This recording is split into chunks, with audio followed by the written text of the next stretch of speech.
ಇಂದಿನ ಕರಾವಳಿ ಅಭಿವೃದ್ಧಿ ಮಂಡಳಿಯ ಅಧ್ಯಕ್ಷರಾದ ಗೌರವಿತ ಅಧ್ಯಕ್ಷರಾದ ಎಂ.ಎ. ಗಫೂರ್ ಸರ್ ಅವರು ಉತ್ತರ ಕನ್ನಡ ಜಿಲ್ಲೆಗೆ ಪ್ರಥಮ ಮಂಡಳಿ ಸಭೆ ನಿಮಿತ್ತ ಆಗಮಿಸಿದ್ದು ಈ ಸಂದರ್ಭದಲ್ಲಿ ಪತ್ರಿಕಾಗೋಷ್ಠಿಯನ್ನು ನಡೆಸಲಿಕ್ಕೆ ನಮ್ಮೊಂದಿಗೆ ಸ್ವಾಗತ ಬಯಸ್ತೇನೆ. ಮತ್ತೆ ಅದೇ ರೀತಿ ಎಲ್ಲ ಪತ್ರಿಕಾ ಮಾಧ್ಯಮ ಮತ್ತು ದೃಶ್ಯ ಮಾಧ್ಯಮ ತಾವೆಲ್ಲರಿದ್ದೀರಿ, ಎಲ್ಲ ವಾರ್ತಾಧಿಕಾರಿಗಳು ತಾವಿದ್ದೀರಿ, ತಮಗೆಲ್ಲ ಆತ್ಮೀಯ ಸ್ವಾಗತ ಬಯಸುತ್ತಾ ವೇದಿಕೆಯಲ್ಲಿ ಬಲಬದಿಯಲ್ಲಿ ನಮ್ಮ AW assistant deputy Shridhar sir ಮತ್ತು ವಲಯಾಧಿಕಾರಿಗಳಾದ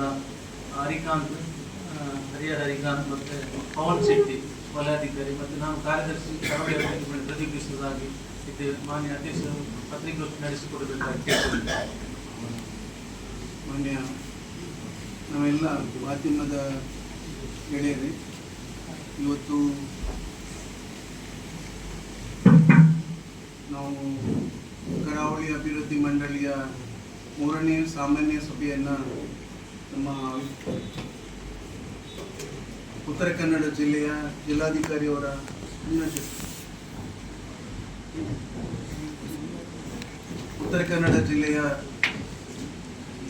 ಜಿಲ್ಲಾಧಿಕಾರಿಯವರ ಸಭಾಂಗಣದಲ್ಲಿ ನಡೆಸಿದ್ದೇವೆ. ಈ ಸಭೆಯಲ್ಲಿ ನಮ್ಮ 3 ಜಿಲ್ಲೆಯ ಶಾಸಕರು, ವಿಧಾನಸಭೆಯ ಸದಸ್ಯರು, ವಿಧಾನ ಪರಿಷತ್ತಿನ ಸದಸ್ಯರು ಭಾಗವಹಿಸಿದ್ದಾರೆ. ನಮ್ಮ ಇಲಾಖೆಯ ಕಾರ್ಯದರ್ಶಿಗಳು ಮತ್ತು ನಮ್ಮ ಇಲಾಖೆಯ ವಿವಿಧ ಅಧಿಕಾರಿಗಳು ಕೂಡ ಈ ಒಂದು ಸಭೆಯಲ್ಲಿ ಭಾಗವಹಿಸುವುದರ ಮೂಲಕ ಒಂದು ವಿಸ್ತೃತವಾಗಿರ್ತಕ್ಕಂಥ ಚರ್ಚೆ ಕೂಡ ಸಭೆಯಲ್ಲಿ ನಡೆದಿದೆ. ಕರಾವಳಿ ಅಭಿವೃದ್ಧಿ ಮಂಡಳಿ ಈ ಹಿಂದೆ ಕರಾವಳಿ ಅಭಿವೃದ್ಧಿ ಪ್ರಾಧಿಕಾರವಾಗಿದ್ದು, ಅದು ಇವತ್ತು ಮೇಲ್ದರ್ಜೆಗೆ ಏರಿಸುವುದರ ಮೂಲಕ ಕರ್ನಾಟಕ ಸರ್ಕಾರ 2023ರಲ್ಲಿ ಒಂದು ಅಭಿವೃದ್ಧಿ ಮಂಡಳಿಯನ್ನು ರಚನೆ ಮಾಡಿ ಅಭಿವೃದ್ಧಿ ಮಂಡಳಿಗೆ ವಿಶಿಷ್ಟವಾಗಿರ್ತಕ್ಕಂಥ ಸ್ಥಾನಮಾನ ಮತ್ತು ಒಂದು ಅಧಿಕಾರವನ್ನು ಕೊಡುವುದರ ಮೂಲಕ ಕಾನೂನಾಗಿ ಪರಿವರ್ತಿಸಿ ಇವತ್ತು ಅದರ ಪ್ರಥಮ ಮಂಡಳಿಯ ಅಧ್ಯಕ್ಷನಾಗಿ ನಾನು ಕಳೆದ 6 ತಿಂಗಳಿಗೆ ಮುಂಚೆ ಅಧಿಕಾರವನ್ನು ಸ್ವೀಕಾರ ಮಾಡಿದ್ದೇವೆ. ಈಗಾಗಲೇ ನಾವು 3 ಸಾಮಾನ್ಯ ಸಭೆಗಳನ್ನು ದಕ್ಷಿಣ ಕನ್ನಡ ಜಿಲ್ಲೆ, ಉಡುಪಿ ಜಿಲ್ಲೆಯಲ್ಲಿ ನಡೆಸಿದ್ದೇವೆ. ಇವತ್ತು ಕಾರವಾರ ಜಿಲ್ಲೆಯಲ್ಲಿ ಕೂಡ ಈ ಒಂದು ಸಾಮಾನ್ಯ ಸಭೆಯನ್ನು ನಡೆಸಿ, ಕಾರಣ ಇದೊಂದು ವಿಸ್ತಾರವಾಗಿರ್ತಕ್ಕಂಥ ಕ್ಷೇತ್ರ, ಭೌಗೋಳಿಕವಾಗಿಯೂ ಕೂಡ ವಿಶೇಷವಾಗಿ ಸುಮಾರು 19,031 ಚದರ ಕಿಲೋಮೀಟರ್ ವ್ಯಾಪ್ತಿಯಲ್ಲಿರ್ತಕ್ಕಂಥ ಈ ಭಾಗ ಸುಮಾರು 47,04,000 ಜನಸಂಖ್ಯೆ 2011ರ ಸೆನ್ಸಸ್ ಪ್ರಕಾರ.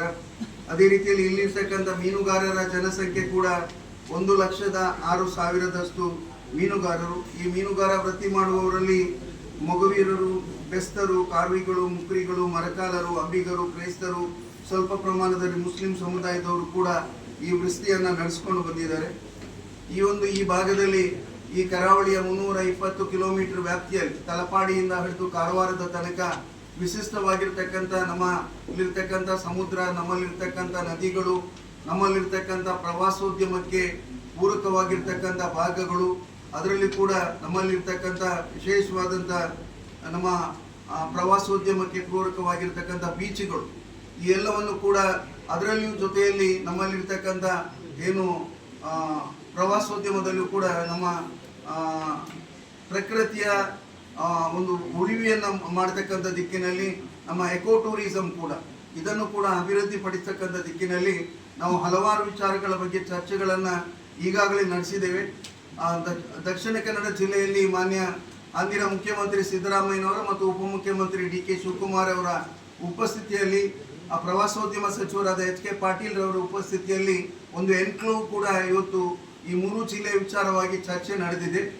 ಈಗ ಹೊಸ ಮುಖ್ಯಮಂತ್ರಿಗಳಾದ D.K. ಶಿವಕುಮಾರ್ ಅವರು ವಿಶೇಷವಾಗಿರ್ತಕ್ಕಂಥ ಆಸಕ್ತಿಯನ್ನು ವಹಿಸಿದ್ದು ಕರಾವಳಿ ಭಾಗದ ಜನರ ಒಂದು ಅಭಿವೃದ್ಧಿ, ಜೊತೆಯಲ್ಲಿ ನಮ್ಮ ಬೀಚಿಗಳ ಅಭಿವೃದ್ಧಿ, ನಮ್ಮ ಪ್ರವಾಸೋದ್ಯಮದ ಅಭಿವೃದ್ಧಿ, ಈ ಎಲ್ಲ ದಿಕ್ಕಿನಲ್ಲಿ ಹಲವಾರು ವಿಚಾರಗಳನ್ನು ನಡೆಸಿ ಈಗಾಗಲೇ ಬೆಂಗಳೂರಿನಲ್ಲಿ ಒಂದು ಅಧಿಕಾರಿ ಮಟ್ಟದ ಸಭೆಯನ್ನು ಕೂಡ ನಡೆಸಿದ್ದಾರೆ. ಮುಂದಿನ ದಿನಗಳಲ್ಲಿ ಮತ್ತೆ ಜನಪ್ರತಿನಿಧಿಗಳ ಸಭೆಯ ಜೊತೆಯಲ್ಲಿ ಇತರ ಅಧಿಕಾರಿಗಳು ಮತ್ತು ವಿವಿಧ ಸಂಘ ಸಂಸ್ಥೆಗಳ ಪ್ರತಿನಿಧಿಗಳ ಕೂಡ ಜೊತೆಯಲ್ಲಿ ಕೂಡ ಅವರು ಚರ್ಚೆಯನ್ನು ಮಾಡುವವರಿದ್ದಾರೆ. ಏನೇ ಇದ್ರೂ ಕೂಡ ಈ ಭಾಗದಲ್ಲಿ ನಮಗಿರ್ತಕ್ಕಂಥ ಜವಾಬ್ದಾರಿಯನ್ನು ಹೊತ್ತುಕೊಂಡು ನಾವು ಹಲವಾರು ಕೆಲಸ ಕಾರ್ಯಗಳನ್ನು ಈಗಾಗಲೇ ನಡೆಸ್ಕೊಂಡು ಬಂದಿದ್ದೇವೆ. ನಾವು ಅಧ್ಯಕ್ಷರಾದ ಮೇಲೆ ನಮ್ಮ ಅಧಿಕಾರಿಗಳು ನಾವೆಲ್ಲ ಸೇರಿಕೊಂಡು ಏನು ನಮ್ಮ ವಾಟರ್ ಮೆಟ್ರೋ ಕೊಚ್ಚಿ ವಾಟರ್ ಮೆಟ್ರೋವನ್ನು ನೋಡುವುದರ ಮೂಲಕ ಅಲ್ಲಿ ಯಾವ ರೀತಿಯಲ್ಲಿ ವಾಟರ್ ಮೆಟ್ರೋ ಅಭಿವೃದ್ಧಿ ಆಗಿದೆ, ಆ ಮೂಲಕ ನಮ್ಮಲ್ಲಿರ್ತಕ್ಕಂಥ ಬ್ಯಾಕ್ ವಾಟರ್ಗಳನ್ನು ಉಪಯೋಗ ಮಾಡಿ ಅಭಿವೃದ್ಧಿ ಪಡಿಸಲಾಗಿದೆ ಎಂಬುದರ ಕೂಡ ಅಧ್ಯಯನವನ್ನು ಮಾಡಿದ್ದೇವೆ. ಅಲ್ಲಿಯ ವಾಟರ್ ಮೆಟ್ರೋ ಅಧಿಕಾರಿಗಳು ನಮ್ಮ ಜಿಲ್ಲೆಯಲ್ಲಿ ವಿವಿಧ ಭಾಗದಲ್ಲಿ ಎಲ್ಲೆಲ್ಲಿ ನಮ್ಮ 23 ಸ್ಟೇಷನ್ಗಳನ್ನು ಈಗಾಗಲೇ ಗುರುತಿಸಿದ್ದಾರೆ. ಅಲ್ಲಿ ಏನೆಲ್ಲ ನಾವು ಸ್ಟೇಷನ್ಗಳನ್ನು ಮಾಡಿ ಈ ವಾಟರ್ ಮೆಟ್ರೋ ಯೋಜನೆಯನ್ನು ನಮ್ಮ ಕರಾವಳಿ ಜಿಲ್ಲೆಗೆ ತರಬೇಕು, ಅದರಲ್ಲಿ ಕೂಡ ಹೊನ್ನಾವರ ಮತ್ತು ನಮ್ಮ ಕಾಳಿ ನದಿಗಳನ್ನು ಜೋಡಿಸಬೇಕು ಎಂಬ ಒಂದು ನಿಟ್ಟಿನಲ್ಲಿ ಕೂಡ ಕೆಲಸ ಕಾರ್ಯಗಳು ನಡೆದಿದೆ. ಈಗಾಗಲೇ ಒಂದು ಹಂತದ ಅಧ್ಯಯನಗಳು ನಡೆದು ಇನ್ನು ಟ್ರಾಫಿಕ್ ಸರ್ವೆ ಒಂದು ಬಾಕಿ ಇದೆ. ಅದಾದಮೇಲೆ ಸಂಪೂರ್ಣವಾಗಿ ಇದು DPRಗೆ ಹೋಗ್ತಕ್ಕಂಥ ಕೆಲಸವನ್ನು ಕೂಡ ನಾವು ಮಾಡ್ತಕ್ಕಂಥ ಉದ್ದೇಶವನ್ನು ಇಟ್ಕೊಂಡಿದ್ದೇವೆ. ಈ ನಿಟ್ಟಿನಲ್ಲಿ ನಮ್ಮ ರಾಜ್ಯ ಸರ್ಕಾರ ಮತ್ತು ಭಾರತ ಸರ್ಕಾರ ಕೂಡ ಈ ಒಂದು ಯೋಜನೆಗೆ ಬೆಂಬಲವನ್ನು ಕೊಡ್ತದೆ ಎಂಬುದನ್ನು ಕೂಡ ನಾವು ಈ ಸಂದರ್ಭದಲ್ಲಿ ಉಲ್ಲೇಖ ಮಾಡಲಿಕ್ಕೆ ಬಯಸ್ತೇವೆ. ಇನ್ನು ವಿಶೇಷವಾಗಿ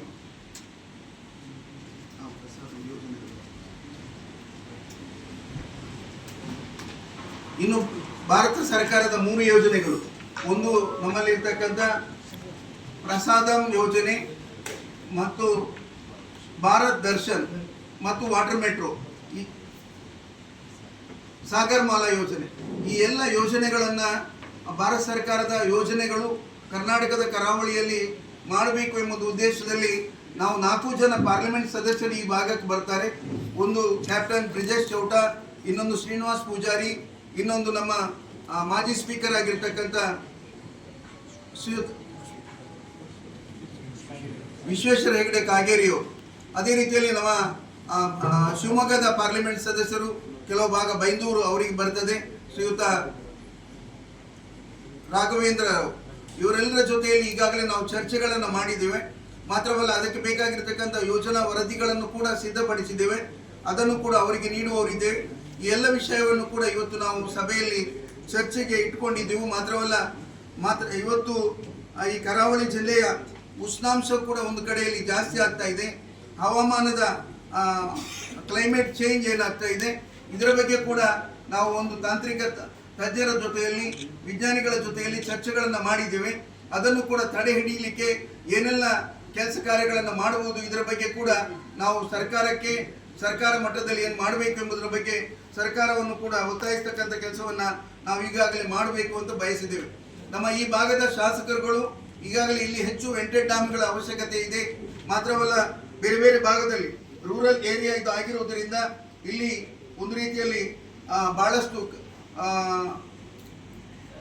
ಕೋಸ್ಟಲ್ ಟೂರಿಸಂಗೆ ಹೆಚ್ಚು ಆದ್ಯತೆ ಕೊಡಬೇಕು ಎಂಬ ನಿಟ್ಟಿನಲ್ಲಿ ಇವತ್ತು ನಮ್ಮ ಗುಡ್ಡಗಾಡಿನ ಭಾಗದಲ್ಲಿ ವಾಸಿಸತಕ್ಕಂಥ ಜನರನ್ನು ಕೂಡ ಗಮನದಲ್ಲಿಟ್ಟುಕೊಂಡು ಆ ಜನರಿಗೂ ಕೂಡ ಯೋಜನೆಗಳು ಪ್ರಯೋಜನ ಆಗ್ತಕ್ಕಂಥ ದಿಕ್ಕಿನಲ್ಲಿ ಬುಡಕಟ್ಟು ಸಮಾಜದವರು, ಹಾಲಂಗಿ ಒಕ್ಕಲಿಗ ಸಮಾಜದವರು, ಸಿದ್ದಿ ಸಮುದಾಯದವರು ಕೂಡ ಈ ಭಾಗದಲ್ಲಿ ಹೆಚ್ಚು ಇರುವುದರಿಂದ ಅವರಿಗೆ ಮೂಲಭೂತ ಸೌಕರ್ಯವನ್ನು ಕೊಡ್ತಕ್ಕಂಥ ದಿಕ್ಕಿನಲ್ಲಿ ಕೂಡ ನಮ್ಮ ಮಂಡಳಿ ಚರ್ಚೆಯನ್ನ ಈಗಾಗಲೇ ನಡೆಸಿಕೊಂಡು ಬಂದಿದೆ. ಇವತ್ತು ನಮ್ಮಲ್ಲಿ ಏನು ನಮ್ಮ ರಾಜ್ಯದ ಮುಖ್ಯಮಂತ್ರಿಗಳಾಗಿದ್ದಂಥ ಸಿದ್ದರಾಮಯ್ಯನವರು ಈ ಭಾಗದ ಕರಾವಳಿ ಭಾಗದ ಒಟ್ಟು ಅಭಿವೃದ್ಧಿಗೆ ಸುಮಾರು ಅವರ ಬಜೆಟ್ನಲ್ಲಿ 300 ವೆಂಟೆಡ್ ಡ್ಯಾಮ್ಗಳನ್ನು ಘೋಷಣೆಯನ್ನು ಮಾಡಿದ್ದಾರೆ. ಅದರಲ್ಲಿ ಕನಿಷ್ಠ 100 ವೆಂಟೆಡ್ ಡ್ಯಾಮ್ ಅನ್ನು ಕರಾವಳಿ ಅಭಿವೃದ್ಧಿ ಮಂಡಳಿಗೆ ಅವರ ಒಂದು ನೋಡಲ್ ಏಜೆನ್ಸಿಯಾಗಿ ಮಾಡಬೇಕು ಅಂತೇಳಿ ನಮ್ಮ ಮಂತ್ರಿಗಳಾಗಿರ್ತಕ್ಕಂಥ ಮಾನ್ಯ ಶ್ರೀಯುತ ಸತೀಶ್ ಜಾರಕಿಹೊಳಿ ಅವರಲ್ಲಿ, ಮಾನ್ಯ ಮುಖ್ಯಮಂತ್ರಿಗಳಲ್ಲಿ ಕೋರಿದ್ದೇವೆ. ಈಗಾಗಲೇ ನಾವು ಹೊಸ ಮುಖ್ಯಮಂತ್ರಿ ಶ್ರೀಯುತ DK ಶಿವಕುಮಾರ್ ಅವರನ್ನು ಕೂಡ ಭೇಟಿಯಾಗಿ ನಮಗೆ ಅನುದಾನ ಬಹಳ ಕಡಿಮೆ ಆಗಿದೆ, ಹಿಂದೆ ಏನು ನಮ್ಮಲ್ಲಿ ಬರೀ ಒಂದು ಪ್ರಾಧಿಕಾರ ಮಾತ್ರ ಇತ್ತು, ಈಗ ಇದು ಅಭಿವೃದ್ಧಿ ಮಂಡಳಿ ಆಗಿದೆ, ಅಪ್ಗ್ರೇಡ್ ಆಗಿದೆ. 31 ಜನ ಒಟ್ಟು ನಮ್ಮ ಸದಸ್ಯರಿದ್ದಾರೆ. ಆ 31 ಜನರಲ್ಲಿ ಸುಮಾರು 19 ಜನ ಶಾಸಕರು, 11 ಜನ ವಿಧಾನ ಪರಿಷತ್ತಿನ ಸದಸ್ಯರು ಕೂಡ ಸದಸ್ಯರಾಗಿದ್ದಾರೆ, 4 ಜನ ಪಾರ್ಲಿಮೆಂಟ್ ಸದಸ್ಯರು ಕೂಡ ಸದಸ್ಯರಾಗಿದ್ದಾರೆ. ಇವರೆಲ್ಲರ ಜೊತೆಯಲ್ಲಿ ಹಂಚಿಕೆಗಳಾಗಬೇಕಾಗಿದೆ, ಅವರು ಕೊಡ್ತಕ್ಕಂಥ ಪಟ್ಟಿಗೆಗಳನ್ನು ಮಂಜೂರಾತಿ ಕೊಡಬೇಕಾಗಿದೆ. ಈ ಎಲ್ಲ ವಿಷಯಗಳ ಬಗ್ಗೆ ಇವತ್ತು ಚರ್ಚೆಯನ್ನು ನಾವು ನಡೆಸಿದ್ದೇವೆ. ವಿಶೇಷವಾಗಿ ಇವತ್ತು ನಮ್ಮ ಈ ಭಾಗದ ಅಭಿವೃದ್ಧಿಗೆ, ಅದರಲ್ಲೂ ಕೂಡ ಧಾರ್ಮಿಕ ಕ್ಷೇತ್ರಗಳಿರುವುದರಿಂದ ಧಾರ್ಮಿಕವಾಗಿರ್ತಕ್ಕಂಥ ಭಾಗದಲ್ಲಿ ಹೆಚ್ಚು ಅಭಿವೃದ್ಧಿ ಕೊಂಡತಕ್ಕಂಥ ದಿಕ್ಕಿನಲ್ಲಿ ಕೂಡ ಇವತ್ತು 4 ಏನು ಭಾರತ ಸರ್ಕಾರದ ಯೋಜನೆಗಳಿದೆ ಅದನ್ನು ಪೂರ್ಣ ಪ್ರಮಾಣದಲ್ಲಿ ಜಾರಿಗೆ ತರ್ತಕ್ಕಂಥ ದಿಕ್ಕಿನಲ್ಲಿ ಕೂಡ ನಾವು ಒತ್ತಾಯವನ್ನು ರಾಜ್ಯ ಸರ್ಕಾರದ ಮಟ್ಟದಲ್ಲಿ, ಭಾರತ ಸರ್ಕಾರದ ಮಟ್ಟದಲ್ಲಿ ಮುಂದಿನ ದಿನಗಳಲ್ಲಿ ಮಾಡಬೇಕು ಎಂಬುದು ಉದ್ದೇಶವನ್ನು ಇಟ್ಕೊಂಡಿದ್ದೆವು. ವಿಶೇಷವಾಗಿ ಕರಾವಳಿ ಭಾಗದಲ್ಲಿ ಯಾವುದೇ ಒಂದು ಯೋಜನೆಗಳು ಬರುವಾಗ ಬಹಳ ಜನ ಇವತ್ತು ತಾವು ಎಲ್ಲ ಗೊತ್ತಿದೆ MRPL ಯೋಜನೆಗಳು ಬರುವಾಗ ಅಥವಾ ಕರಾವಳಿ ಭಾಗದ ಬೇರೆ ಯಾವುದಾದ್ರೂ ಯೋಜನೆಗಳು ಬರುವಾಗ ಬಹಳಷ್ಟು ಪ್ರತಿಭಟನೆಗಳು ಕೂಡ ನಡೆಯಿತು. ಆದರೆ ಕೆಲವೊಂದು ಯೋಜನೆಗಳು ಕೊನೆಗೆ ಕಾರ್ಯಗತ ಆಯಿತು. ಇವತ್ತು ನೂರಾರು ಜನರಿಗೆ, ಸಾವಿರಾರು ಜನರಿಗೆ ಉದ್ಯೋಗವೂ ಕೂಡ ಆ ಬಗ್ಗೆ ಲಭಿಸಿತು. ಇವತ್ತು ನಾವು ಕರಾವಳಿ ಭಾಗದಲ್ಲಿ ಇವತ್ತು ಕರಾವಳಿಗೆ ಪ್ರಕೃತಿಗೆ ಪೂರಕವಾಗಿರ್ತಕ್ಕಂಥ, ಪರಿಸರಕ್ಕೆ ಪೂರಕವಾಗಿರ್ತಕ್ಕಂಥ ಯೋಜನೆಗಳನ್ನು ತರುವಲ್ಲಿ IT ಪಾರ್ಕ್ಗಳ ನಿರ್ಮಾಣ ಮಾಡಬೇಕು ಅಂತೇಳಿ, ಅದು ಕುಂದಾಪುರದ ಕೋಡಿಯಲ್ಲಿ ಇರ್ಬೋದು ಅಥವಾ ಮಂಗಳೂರಿನಲ್ಲಿ ಇವತ್ತು ಕೆಲವೊಂದು ಪ್ಲೇಸನ್ನು ಕೂಡ ನಾವು ಪ್ರವಾಸೋದ್ಯಮ ಇಲಾಖೆಯಲ್ಲಿ, ಸರ್ಕಾರದ ಇಲಾಖೆಯಲ್ಲಿ ಇರ್ತಕ್ಕಂಥ ಜಾಗವನ್ನು ಐಡೆಂಟಿಫೈ ಮಾಡಿದ್ದೇವೆ. ನಮ್ಮ ಫಿಶರೀಸ್ ಇಲಾಖೆಯಲ್ಲಿ ಇರ್ತಕ್ಕಂಥ ಜಾಗವನ್ನು ಕೂಡ ಐಡೆಂಟಿಫೈ ಮಾಡಿದ್ದೇವೆ. ಅಲ್ಲಿ IT ಪಾರ್ಕ್ಗಳನ್ನು ಮಾಡುವುದರ ಮೂಲಕ ನಮ್ಮ ಕರಾವಳಿ ಭಾಗದ ಒಂದು ನಿರುದ್ಯೋಗವನ್ನು ನಿವಾರಣೆ ಮಾಡುವಲ್ಲಿ ಕೂಡ ದೊಡ್ಡ ಪ್ರಯತ್ನವನ್ನು ಮಾಡಬೇಕು ಎಂಬ ಒಂದು ಉದ್ದೇಶವನ್ನು ಕೂಡ ಇವತ್ತು ಇಟ್ಕೊಂಡಿದ್ದೇವೆ. ಇವತ್ತೊಂದು ಸಾಮಾನ್ಯ ಸಭೆ ಇಲ್ಲಿ ನಡೆದಿದೆ. ಈ ಸಾಮಾನ್ಯ ಸಭೆಯಲ್ಲಿ ನಮ್ಮ ಈ ಭಾಗದ ಜಿಲ್ಲಾಧಿಕಾರಿಯವರು, ಈ ಭಾಗದ ಮುಖ್ಯ ಕಾರ್ಯನಿರ್ವಹಣಾಧಿಕಾರಿಯವರು, ನಮ್ಮ ಇಲಾಖೆಯ ಮೀನುಗಾರಿಕಾ ಇಲಾಖೆ, ಅದೇ ರೀತಿಯಲ್ಲಿ ಪ್ರವಾಸೋದ್ಯಮ ಇಲಾಖೆ, ಅದೇ ರೀತಿಯಲ್ಲಿ ನಮ್ಮ 4 ನೋಡಲ್ ಏಜೆನ್ಸಿಗಳು ಇವತ್ತು ಈ ಸಭೆಯಲ್ಲಿ ಭಾಗವಹಿಸಿದ್ದಾರೆ. ಅವರು ವಿವಿಧ ಸಲಹೆಗಳನ್ನು ಕೂಡ ಸಭೆಯಲ್ಲಿ ಕೊಟ್ಟಿದ್ದಾರೆ. ಸಭೆಯಲ್ಲಿ ಇವತ್ತು ಸುಮಾರು 10 ಕೋಟಿ ರೂಪಾಯಿಯ ಈ 3 ಜಿಲ್ಲೆಯ ಏನು ಶಾಸಕರುಗಳು ನಮಗೆ ಪಟ್ಟಿಗಳನ್ನು ಕೊಟ್ಟಿದ್ದಾರೆ, ಅದಕ್ಕೆ ಅನುಮೋದನೆಯನ್ನು ಕೂಡ ಇವತ್ತು ಕೊಟ್ಟಿದ್ದೇವೆ. ಈ ವಿಚಾರಗಳು ಮತ್ತು ಗಡಿ ಭಾಗದಲ್ಲಿ ತಾಲೂಕಿನ ಅಭಿವೃದ್ಧಿಗೆ 2% ಅನುದಾನ ಏನು ಮೀಸಲಿರಿಸಬೇಕು ಅಂತೇಳಿ ರಾಜ್ಯ ಸರ್ಕಾರದ ನಿರ್ದೇಶನ ಇದೆ. ಅದರ ಬಗ್ಗೆ ಕೂಡ ಚರ್ಚೆಗಳು ನಡೆದಿದೆ. ಮತ್ತು ಈ ಕರಾವಳಿ ಭಾಗದಲ್ಲಿ ಇನ್ನಷ್ಟು ಅಭಿವೃದ್ಧಿಗೆ ಚಾಲನೆ ದೊರೆತಕ್ಕಂಥ ದಿಕ್ಕಿನಲ್ಲಿ ಶಾಸಕರುಗಳು ವಿವಿಧ ವಿಷಯಗಳ ಬಗ್ಗೆ ಪ್ರಸ್ತಾಪವನ್ನು ಕೂಡ ಸಭೆಯಲ್ಲಿ ಮಾಡಿದ್ದಾರೆ. ಇದಕ್ಕೆಲ್ಲ ಪೂರಕವಾಗಿರ್ತಕ್ಕಂಥ ಪಟ್ಟಿಗಳನ್ನು ನಾವು ಮಾಡಿಕೊಂಡಿದ್ದೇವೆ. ಮುಂದಿನ ದಿನಗಳಲ್ಲಿ ಇದನ್ನು ಕೂಡ ತಮಗೆ ತಿಳಿಸಲಿಕ್ಕೆ ಬಯಸ್ತೇವೆ.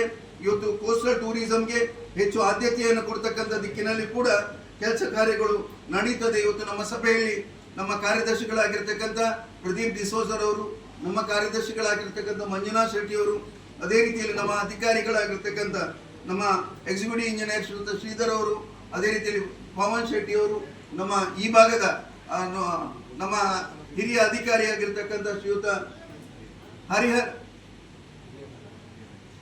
ಹರಿಕಾಂತ್ ಅವರು ಕೂಡ ಇವತ್ತು ನಮ್ಮ ಈ ಮಾಧ್ಯಮ ಗೋಷ್ಠಿಯಲ್ಲಿ ಭಾಗವಹಿಸ್ತಾ ಇದ್ದಾರೆ. ನಾವೇನೆಲ್ಲ ಯೋಜನೆಗಳನ್ನು ಈ ಭಾಗಕ್ಕೆ ಕೊಟ್ಟಿದ್ದೇವೆ ಅದನ್ನು ಸಮರ್ಪಕವಾಗಿ, ಆ ಅನುದಾನಗಳು ಸಮರ್ಪಕವಾಗಿ ವಿನಿಯೋಗ ಆಗ್ತಕ್ಕಂಥ ದಿಕ್ಕಿನಲ್ಲಿ ಕೂಡ ಅದರ ಇನ್ಸ್ಪೆಕ್ಷನ್ ಇರ್ಬೋದು, ಅದರ ಉತ್ತಮ ರೀತಿಯ ಗುಣಮಟ್ಟವನ್ನು ಹೊಂದತಕ್ಕಂಥ ದಿಕ್ಕಿನಲ್ಲಿ ಕೂಡ ನಾವು ಕೆಲಸ ಕಾರ್ಯಗಳನ್ನು ಮಾಡಿದ್ದೇವೆ. ಇಲ್ಲಿ